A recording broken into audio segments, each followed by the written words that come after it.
Donc d'abord vous mettez votre moto là sur les deux pieds arrière. Donc pour ça, vous appuyez avec le pied là-dessus et vous tirez la moto en arrière. Et une fois que vous avez fait ça, vous pouvez sortir ça là, et ensuite appuyer avec votre pied, comme ça. Ça va démarrer la moto, alors même pas, ça démarre pas la moto manuellement, c'est juste que ça fait tourner un alternateur, ça vous donne un peu d'électricité, votre batterie se recharge et ensuite vous pouvez démarrer avec le contact. Donc pour ouvrir votre moto sur ce modèle, il faut appuyer ici, là-dessous on a un petit espace. Donc là vous pouvez ranger vos affaires, déjà vos papiers aussi. Là j'ai ma carte de véhicule. Là c'est pour l'essence. Quand vous faites des longs trajets, moi j'ai eu l'habitude de voyager pendant 2 semaines à moto. Prévoyez toujours évidemment de l'eau et de l'essence dans une bouteille.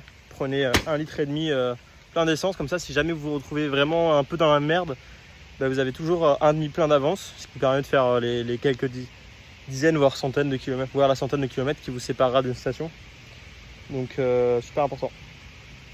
Et évidemment prenez un casque avec une visière, parce que des fois, surtout au Vietnam, je sais qu'il n'y en a pas toujours. C'est des fois des sortes de casquettes, mais bon, qui ne protègent pas du tout les yeux. Ça c'est hyper important parce que si vous le roulez un peu vite, et vous allez rouler un peu vite à un moment quoi, et ben vous allez vous risquez de vous prendre un caillou dans l'œil, vous niquer la cornée ou enfin juste avoir très mal pendant un petit bout de temps, donc c'est relou. C'est mieux d'avoir ça. Et quand vous êtes deux, prenez-en deux. Normalement, ils ne demandent pas plus d'argent quand vous louez un scooter et que vous demandez deux casques. Même si vous êtes seul, vous le laissez chez vous, enfin là où vous louez. Et puis si jamais vous devez faire une sortie avec un pote qui n'a pas de scooter, bah voilà, c'est pratique. Voilà pour ce petit tuto scooter.